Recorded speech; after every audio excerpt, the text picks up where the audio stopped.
అల్లు అర్జున్ గారి గురించి మీరే మాట్లాడారు కాబట్టి నేను మళ్ళీ ఈ క్వశ్చన్ కూడా అడగదలుచుకున్నాను. అల్లు అర్జున్ గారికి ఈ కేసుకి ఏంటి సంబంధం? ఏం సంబంధం లేదు మేడం. మరెందుకు ప్రతిసారి అల్లు అర్జున్ గారి పేరు ఎందుకు దానికే ఉంది మేడం. నేను కూడా చెప్తాను, నరేంద్ర మోడీ గారికి కేసుకి సంబంధం ఉందంటాను. అవుతుందా?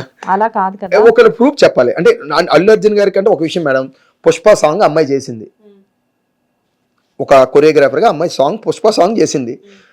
మేబీ అల్లు అర్జున్ గారు సపోర్ట్ ఏమో. అంటే ఇప్పుడు ఈయన ఒక జనసేనగా ఉన్నారు కదా, ఈ పుష్పాది జనసేన కొద్దిగా వార్ జరుగుతుంది, ఆ విధంగా సపోర్ట్ చేశారు, కావాలని నిరికించారు అని. ఇది రాజకీయ కోణంలో ఇది రేపినది తప్ప అసలు వాళ్ళకి ఏంటి మేడం ఒక్క విషయం, వారేం జరగట్లేదులే కానీ బట్ అక్కడ ఏంటంటే బయట జరుగుతుంది కదా మేడం. ఇప్పుడు జనసేనకి ఈ పుష్పకి అండ్ అల్లు అర్జున్ గారు అప్పుడు ఆ మధ్యలో వేరే దానికి క్యాన్వాసింగ్కి వెళ్ళారని చెప్పి ఈ వార్ జరుగుతుంది కదా. ఈయన జనసేన కార్యకర్త కదా, ఈయనకి ఎలాగైనా సరే జనసేన తరపు నుంచి ఉన్నాడు కాబట్టి ఈయన మీద కక్ష తీర్చుకోవాలని అలాగానే పెట్టారు. యాక్చువల్ గా ఫ్యామిలీస్ వాళ్ళు బానే ఉన్నారు, కాకపోతే ఫ్యాన్స్ కొట్టుకుంటారు ఈ విషయంలో. కానీ ఇక్కడ విషయం చెప్పండి, అల్లు అర్జున్ గారికి ఇప్పుడు ఆయన సినిమా విషయంలో తీరిక లేకుండా ఉన్నారు. ఇలాంటి చిన్న చిన్న న్యూసెన్స్ లో దూరి ఎవ్వరూ కూడా ఇన్వాల్వ్ అవ్వాలని ఉండదు. సరే ఓకే, అయితే ఇక్కడ సృష్టి వర్మ గురించి టాపిక్ వచ్చినప్పుడు ఆ అమ్మాయికి 100% బ్యాక్గ్రౌండ్ లో సపోర్ట్ చేస్తుంది అల్లు అర్జున్ గారి అని ఒక ఫాల్స్ ఎలిగేషన్ ఎందుకు బయటకు వచ్చింది? అంటే దానికి రీజన్ ఏంటి మేడం? కేసు బలంగా ఉంటే సపోర్ట్ చేయాల్సిన అవసరం లేదు మేడం.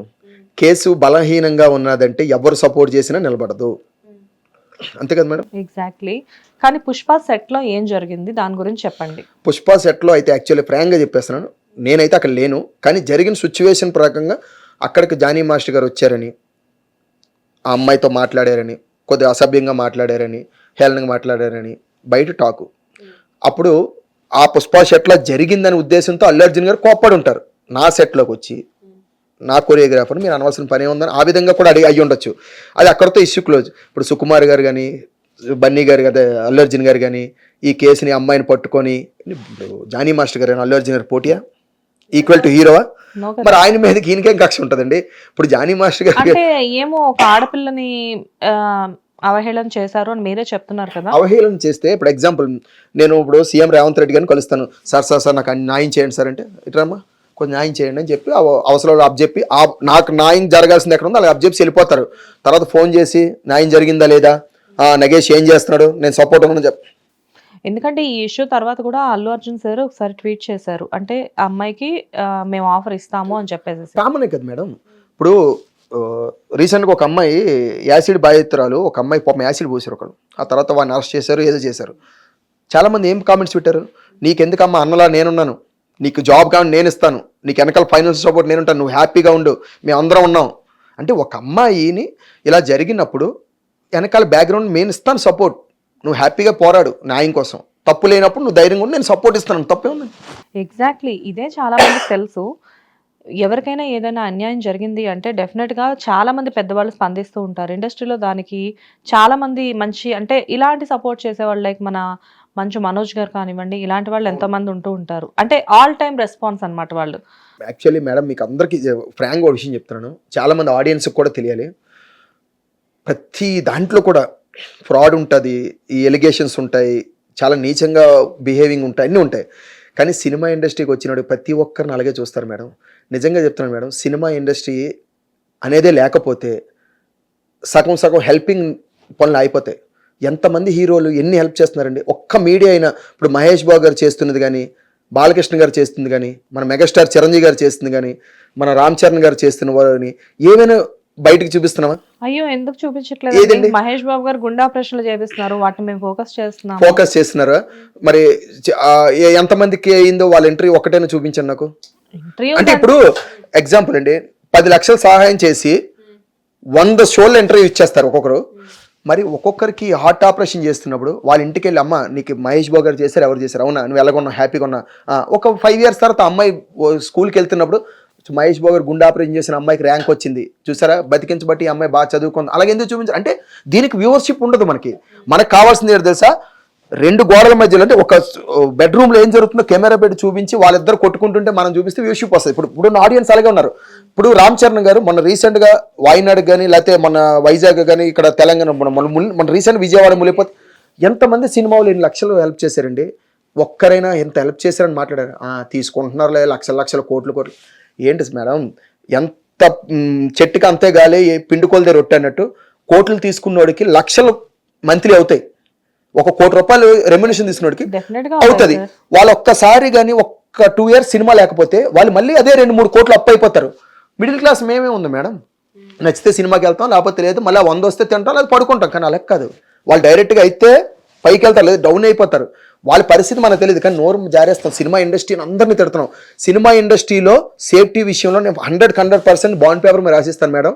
ఈరోజు ఒక సినిమా షూట్ జరిగితే మీరు తెల్లవారు 4 గంటలకి ఒక్కసారి కెమెరా పట్టుకొని రండి. ఎక్కడికి? మన ఇందిరానగర్ గడ్డ మీదకి రండి. జూనియర్ ఆర్టిస్టులు ఉంటారు, అందరూ చిన్న చిన్న అమ్మాయిలు కాదు, మినిమం 18 years అబౌవ్ అమ్మాయిలు, పెద్దవాళ్ళు, ముసలోళ్ళు అందరూ ఒక 4-5 బస్సులతో వెళ్ళిపోతుంటాయి, ప్రొడక్షన్ వ్యాన్లు వెళ్ళిపోతుంటాయి. అక్కడ అందరూ ఆడవాళ్ళే ఉంటారు. మరి అంతమంది ఆడవాళ్ళతో రిస్కులతో కూడుకున్న వర్క్లో మినిమం నెలకు 2-3 కంప్లీట్లు రావాలి కదా. సేఫ్టీ లేకపోతే ఎంత సీరియస్గా ఉంటుంది తెలుసా మేడం. ప్రతి దానికి కూడా వాళ్ళు పిన్ టు పిన్ మానిటరింగ్ చేస్తుంటారు. ఓన్లీ అసిస్టెంట్ డైరెక్టర్లు సినిమా కాదు, బయట ఏం జరుగుతుందో మానిటరింగ్ ఒక 4 ఉంటారు, సైలెంట్ చూస్తుంటారు. ఎక్కడెంత ఏంట్రా అమ్మాయితే ఏంట్రా సభ్యులు మాట ఎట్లా అరే నేను బయట పంపించండి అంటారు జూనియర్ ఆర్టిస్ట్. అంత కేర్గా ఉంటుంది. అలాగే మన డ్యాన్స్ ఫీల్డ్లో కూడా మేడం, మా డాన్సర్లు మీరు అనుకుంటారు మేము నైట్ షూట్కి వెళ్తాం, 6 to 2 కాల్ షీట్ ఉంటుంది, అంటే సాయంత్రం 6 గంటల నుంచి రాత్రి 2 గంటల వరకు. మరి 2 గంటలు ప్యాకప్ చెప్పిన తర్వాత మరి అమ్మాయిలు వాళ్ళు సపరేట్గా తీసుకొచ్చి వాళ్ళు ఇంటికి దగ్గరలో తీసుకెళ్ళి డ్రాప్ చేస్తాం. ఒకవేళ లేదు అంటే ఇప్పుడు నన్ను అంటారు అని నాకు ఇంటి దగ్గర డ్రాప్ చేయమంటారు, ఇక్కమ్మని తీసుకెళ్ళి ఇంటి దగ్గర దించేసి వస్తాం. మాకు అక్కజేళ్ళు ఉంటారు. అంటే ఇండస్ట్రీలో ఉన్న వాళ్ళందరూ కూడా ఇంకా ఎలాగంటే ఎలా మాట్లాడుకుంటారు, వీళ్ళు ఒక రేపిస్టులు, వీళ్ళు మంచోళ్ళు కాదు అన్నట్టే మాట్లాడుతున్నారు. సార్ ఇండస్ట్రీలో ఉన్న వాళ్ళందరి గురించి మాట్లాడడానికి ఇండస్ట్రీని తిడితే ఇండస్ట్రీ అందరు ఇప్పుడు గుళ్ళ దేవుని తిడుతున్నాం. మేము కూడా ఇండస్ట్రీలో మేము కూడా మీతోనే ట్రావెల్ అవుతున్నాం పొద్దున్న లేచిన దగ్గర నుంచి. మాకు వచ్చే గెస్ట్లు అందరూ కూడా ఇండస్ట్రీ పీపులే వస్తారు.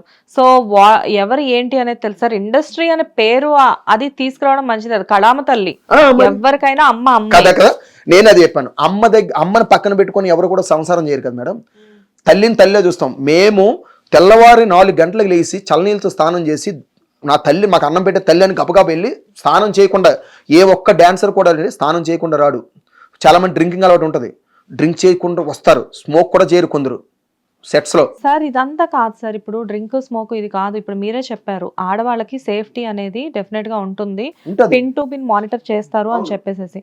సరే sir, pin to pin monitor చేస్తున్నారు కదా, పిన్ టు పిన్ మానిటర్ చేసినప్పుడు క్యారవాన్ టాపిక్ ఎందుకు వచ్చింది?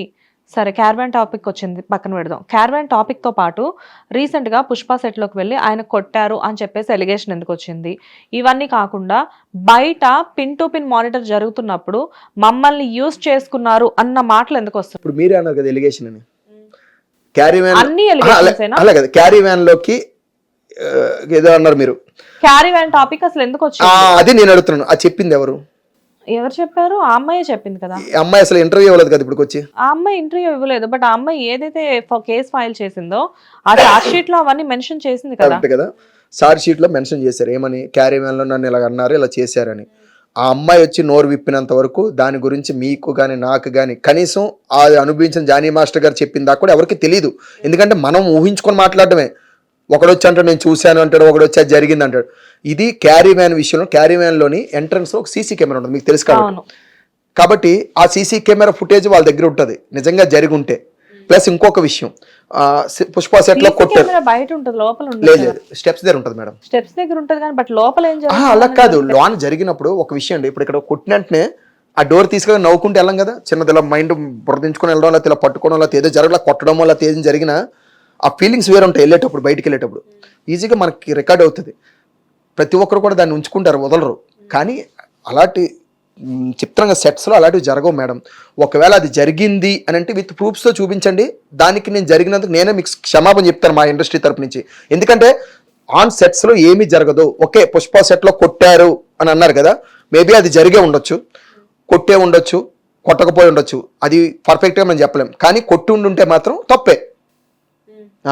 యూనియన్లో అయితే పరిగెత్తాం, ఆన్ సెట్స్లో మాత్రం జానీ మాస్టర్ గారు పర్ఫెక్ట్గా ఉంటారు. నేను రీసెంట్గా ఇంకో ఇంటర్వ్యూలో కూడా చెప్పాను, మాచర్ల నియోజకవర్గం షూటింగ్ జరుగుతుంది, రాను చిన్నది. ఆ రోజు ఉమెన్స్ డే, దగ్గర ఒక 80 members దాకా ఉన్నారు గర్ల్స్ సాంగ్లో. ఇది సేమ్ ఈ మూమెంట్ రాను అంటుంది, స్టెప్స్ మీద ఉన్నాం ఆచార్య సెట్. 80 members ఉంటే 80 members కూడా ఉమెన్స్ అంటే రెస్పెక్ట్ చెప్తున్నాను. అందరికీ కూడా minimum 150 Dairy Milk chocolates, each one 150 తీసుకొచ్చి అందరికీ హ్యాపీ ఉమెన్స్ డే చెప్పి ఉమెన్స్ విషయంలో పర్ఫెక్ట్గా ఉంటాడు ఆయన.